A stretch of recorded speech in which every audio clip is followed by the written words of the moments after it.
Hello and नमस्कार दोस्तों। आज की जो टॉपिक है वो है एसएससी सीएचएल का प्रीवियस ईयर क्वेश्चन। ये जो है सेट नंबर 2 है। ये जो है क्वेश्चन 2020 का ये क्वेश्चन पूछा गया क्वेश्चन है। तो चलिए आज इसको हम 25 क्वेश्चन को डिस्कस करते हैं। सामान्य ज्ञान, सामान्य जानकारी, इसमें जो है जीके जीएस दोनों दिया गया है। 25 क्वेश्चन इंपॉर्टेंट सब है। इस क्वेश्चन का देखिएगा तो आपको एसएससी सीएचएल में बहुत फ़ायदा होगा। और चलिए इसी को आज डिस्कस करते हैं। बोलता है कि 50 नंबर क्वेश्चन में प्रतिवर्ष सुल्तान अजलान शाह कप कहाँ आयोजित किया जाता है। ये जो है प्रतिवर्ष सुल्तान अजलान शाह कप कहाँ आयोजित किया जाता है। ये जो है मलेशिया में। कहाँ किया जाता है? मलेशिया में। इसका जो आंसर रहेगा मलेशिया, याद रखिएगा मलेशिया। इसका 77 में कहता है नोबेल शांति पुरस्कार 2019 में विजेता अबी अहमद अली का संबंध किस देश से है। नोबेल शांति पुरस्कार 2019 के विजेता अबी अहमद अली का संबंध किस देश से? यह जो है इथियोपिया से। ये जो है इसका संबंध इथियोपिया से है। चलिए देखते हैं इसी के साथ 78 नंबर क्वेश्चन में कहता है हीराकुंड बांध किस राज्य में स्थित है। ये जो हीराकुंड बांध है ये उड़ीसा में स्थित है। हीराकुंड बांध उड़ीसा राज्य में महानदी पर बनाई गई है। ये जो है महानदी पर, हीराकुंड बांध जो है महानदी पर बनाई गई है। बहुउद्देशीय परियोजना है जिसका निर्माण 1948 में हुआ था। इसका जो निर्माण जो है हीराकुंड बांध का 1948 में हुआ था। इसकी शुरुआत, यह विश्व का सबसे लंबा बांध है। विश्व का जो है सबसे, हीराकुंड बांध विश्व का सबसे लंबा बांध है। और गांधी सागर बांध जो मध्य प्रदेश में, और राणा प्रताप सागर बांध एवं जवाहर सागर बांध राजस्थान में, यह जो है चंबल नदी पर है। ये सब आपको डिस्कस कर रहे हैं, तो चलिए इस सब को ध्यान में रखिएगा। चलिए देखते हैं इसे के साथ 79 नंबर क्वेश्चन में कहता है दक्षिण पश्चिम रेलवे का मुख्यालय कहाँ स्थित है। दक्षिण पश्चिम रेलवे का मुख्यालय जो है ये कहाँ स्थित है। इसका जो आंसर हो जाएगा वो होगा हुबली। हुबली में जो है दक्षिण पश्चिम रेलवे का मुख्यालय, दक्षिण पश्चिम रेलवे का मुख्यालय हुबली में है। दक्षिण पूर्व रेलवे का मुख्यालय जो कोलकाता में, दक्षिण पश्चिम रेलवे का मुख्यालय जो हुबली है, और दक्षिण पूर्व रेलवे का मुख्यालय जो है कोलकाता है, और उत्तर पूर्व रेलवे का मुख्यालय जो है गोरखपुर है। और जबकि भुवनेश्वर में पूर्व तटीय रेलवे का मुख्यालय है। वर्तमान में रेलवे मंडल में कुल 18 जोन है। तो चलिए इसी के साथ देखते हैं 80 नंबर क्वेश्चन में आपको डिस्कस के साथ मिलेगा क्वेश्चन। चलिए देखते हैं 80 में कहता है, तो सुनिएगा ध्यान से तो आपको याद रहेगा। भारत के राष्ट्रीय प्रतीक पर उल्लेखित सत्यमेव जयते शब्द किस उपन्यास से लिया गया। ये जो है मुंडक से लिया गया है। मुंडक उपन्यास से लिया गया है। भारत के राष्ट्रीय प्रतीक पर उल्लिखित सत्यमेव जयते किस शब्द से लिया गया। ये जो है मुंडक। चलिए देखते हैं मुंडक के बारे में। भारत का राष्ट्रीय प्रतीक सारनाथ स्थित अशोक के सिंह स्तंभ के शीर्ष भाग की अनुकृति है। भारत सरकार ने 26 जनवरी 1950 को अपनाया। ये जो है इसको जो है मुंडक जो भारत में जो है प्रतीक, ये जो है सत्यमेव जयते जो है 26 जनवरी 1950 को अपनाया। प्रतीक के नीचे मुंडकोप निषद में लिखा सूत्र सत्यमेव जयते देवनागरी लिपि में है। ये जो है सत्यमेव जयते ये देवनागरी लिपि में। तो चलिए देखते हैं इसी के साथ 81 में कहता है केंद्र शासित प्रदेश लद्दाख में कितने ज़िले हैं। केंद्र शासित प्रदेश लद्दाख में जो है 2 ज़िले हैं। केंद्र शासित प्रदेश लद्दाख में कितने ज़िले हैं? 2 ज़िले। याद रखिएगा इसको। ये सब क्वेश्चन जो है सब पूछा गया क्वेश्चन है, इंपॉर्टेंट क्वेश्चन है, मोस्ट इंपॉर्टेंट। 81 में कहता है 31 अक्टूबर 2019 को जम्मू कश्मीर तथा लद्दाख को केंद्र शासित प्रदेश घोषित किया गया है। ये जो है 31 अक्टूबर 2019 को जम्मू कश्मीर और लद्दाख को केंद्र शासित प्रदेश घोषित किया गया है। जम्मू कश्मीर में 22 ज़िले तथा लद्दाख में 2 ज़िले हैं। जम्मू कश्मीर में जो है 22 ज़िले हैं, लद्दाख में 2 ज़िले हैं। तो चलिए देखते हैं आगे। और कहता है वर्तमान क्षेत्र में दृष्टि के भारत का सबसे बड़ा संघ राज्य लद्दाख है। भारत का सबसे संघ राज्य जो है कौन सा? लद्दाख है। तो चलिए देखते हैं संघ मतलब केंद्र शासित प्रदेश में लद्दाख। चलिए देखते हैं इसी के साथ आगे हम 82 में कहता है भारत के किस देश के साथ पंचशील समझौता हुआ था। ये जो है चीन के साथ होता है। 82 का पंचशील समझौता 1954 में हुआ था। 1954 में जो है पंचशील समझौता हुई थी। चीन के क्षेत्र तिब्बत और भारत के बीच व्यापार और आपसी संबंध को लेकर हुआ था। शिमला समझौता 1972 में। शिमला समझौता कब हुआ था? 1972 में जो है शिमला समझौता हुआ था। भारत और पाकिस्तान के साथ तथा ताशकंद समझौता 1966 में था। ये शिमला समझौता 1972 में हुआ था। और भारत और पाकिस्तान के साथ ये जो है ताशकंद समझौता 1966 में होता। कब हुआ था? ताशकंद समझौता 1966 में हुआ था भारत और पाकिस्तान के बीच। तो चलिए देखते हैं 1966 में ताशकंद समझौता होता है। ये सब याद रखिएगा तो आपको बहुत बहुत इंपॉर्टेंट है। तो चलिए देखते हैं 83 में कहता है कर्णम मल्लेश्वर को पद्मश्री कब मिला है? कर्णम मल्लेश्वरी को पद्मश्री कब मिला है? 1999 में जो है इसको पद्मश्री मिला है। चलिए देखते हैं इसके साथ 84 में कहता है मौलिक अधिकार को सूची से संपत्ति के अधिकार को कब हटाया गया? ये जो 1978 में मौलिक अधिकारों को सूची से संपत्ति के अधिकारों को कब हटाया गया है? 1978 में। तो चलिए देखते हैं इसको डिस्कस करते हैं।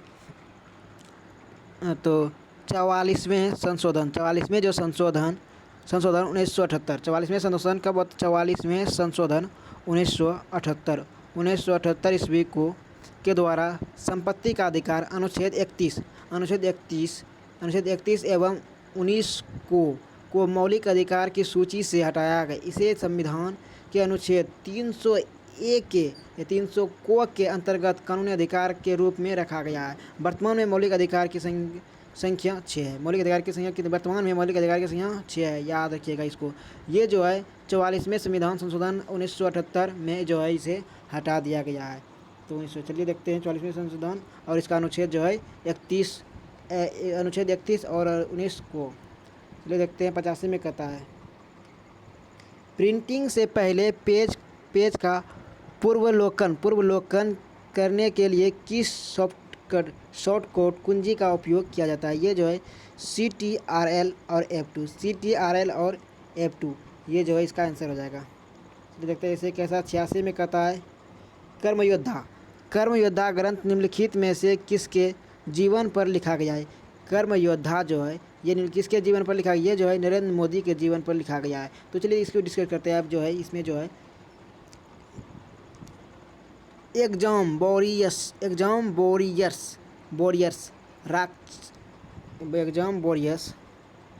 साक्षी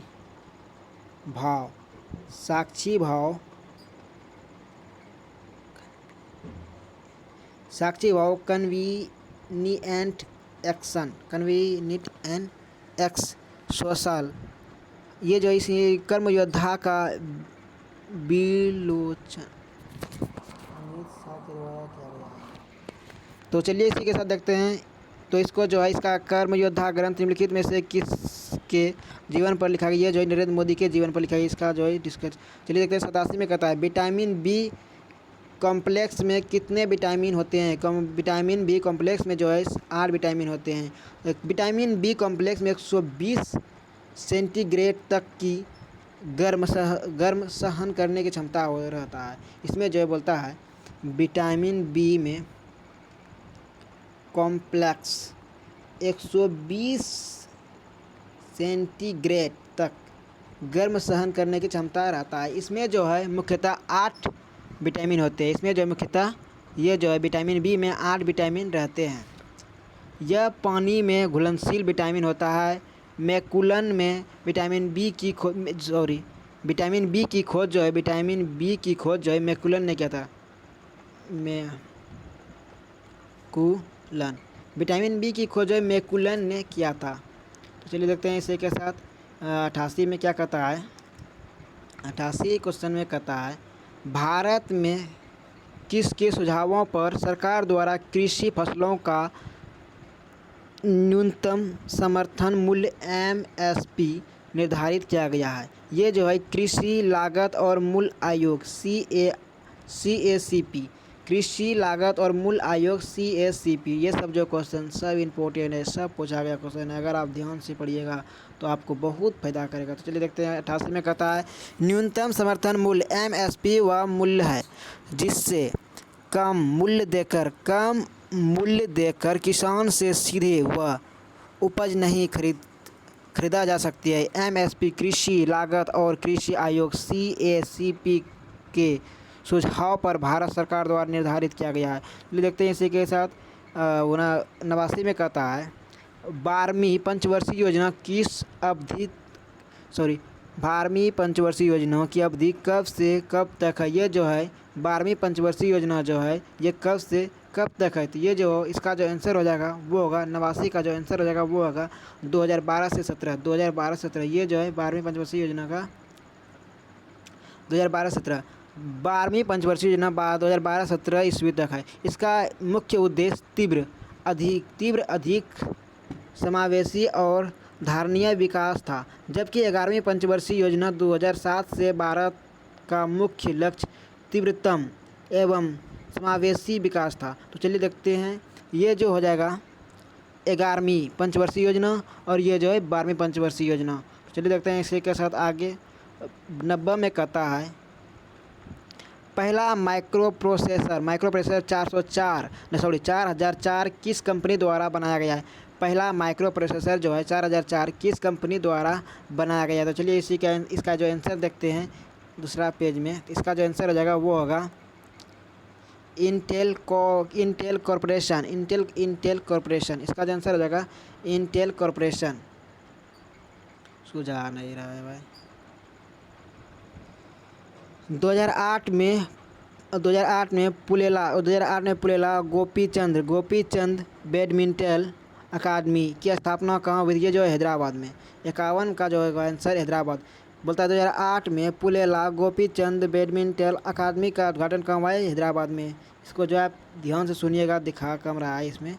चलिए देखते हैं 92 में कहता है तांबे का परमाणु क्रमांक क्या होता है? तांबे का परमाणु क्रमांक क्या है? 29 है। तांबे का जो है परमाणु क्रमांक 29 है।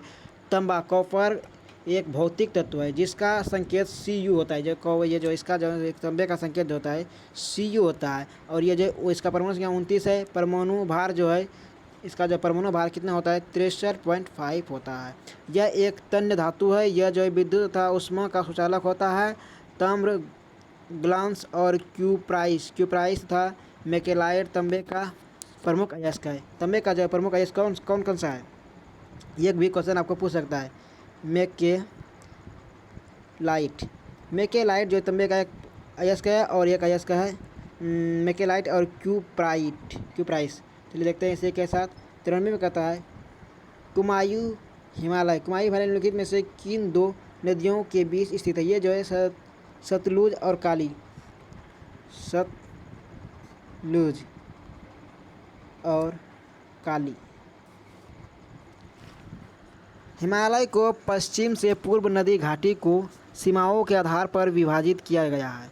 सतलज एवं सिंधु के बीच हिमालय को पंजाब हिमालय, सतलज एवं काली नदियों के बीच हिमालय को कुमायूं हिमालय, काली तथा तीस्ता के बीच हिमालय को नेपाल हिमालय एवं तीस्ता तथा दिहांग के बीच हिमालय को असम हिमालय कहा जाता है। तो चलिए देखते हैं इसे का 95 नंबर क्वेश्चन में कहता है भारतीय सुधार संघ का निर्माण कब किया गया है? ये जो है 1870 में। भारतीय सुधार संघ का निर्माण 1870 में किया गया है। 1870 ईस्वी में केशव चंद्र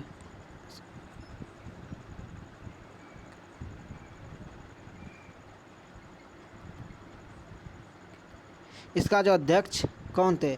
केशवचंद्र सेन इसका अध्यक्ष थे। भारतीय सुधार संघ का गठन किया गया जबकि भारतीय सेवक समाज सुधार का संघ 1905 में हुआ था। इसका जो है इसका अध्यक्ष जो है गोपाल कृष्ण गोखले ने किया था। चलिए देखते हैं 96 नंबर क्वेश्चन में कहता है निम्नलिखित में से छोटी जी का मान क्या है? छोटी जी का मान जो है 9.8 मीटर प्रति सेकेंड स्क्वायर। 9.8 मीटर प्रति सेकेंड स्क्वायर। और चलिए देखते हैं इसे के साथ। और बड़ी जी का मान जो होता है 6.67 गुना 10⁻⁻11 न्यूटन मीटर स्क्वायर प्रति केजी स्क्वायर। तो चलिए देखते हैं 99 में कहता है 98 में कहता है N era of sorry friends थोड़ा गड़बड़ हो गया। एन इरा ऑफ डार्कनेस नामक पुस्तक किसने लिखा है? ये जो है शशि थूरस ने एन इरा ऑफ डार्कनेस नामक पुस्तक किसने लिखा है? शशि थूरर। चलिए देखते हैं इसी के साथ 99 में कहता है पाल राजवंश का संस्थापक कौन है? ये जो गोपाल पाल राजवंश का संस्थापक कौन है? गोपाल। पाल राजवंश संस्थापक गोपाल। इस वंश की राजधानी जो है मुंगेर थी। पाल राजधानी इस वंश की राजधानी है मुंगेर। चलिए देखते हैं 100 में कहता है भारत के राष्ट्रपति भवन का निर्माण किस वर्ष हुआ था। भारत के राष्ट्रपति भवन का निर्माण जो है 1929 में होता है।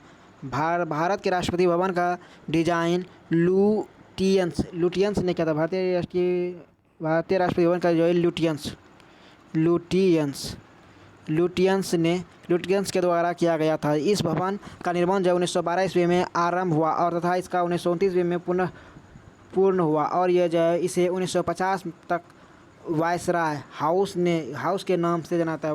वायसराय हाउस के नाम से जाना जाता है। अब इधर का इसका जो है चेंज हो गया है नाम, इधर राष्ट्रीय भवन। तो चलिए थैंक्स फॉर वॉचिंग। अगर वीडियो आपको अच्छा लगा चैनल को सब्सक्राइब कीजिए, लाइक कीजिए, शेयर कीजिए, दबा के शेयर कीजिए।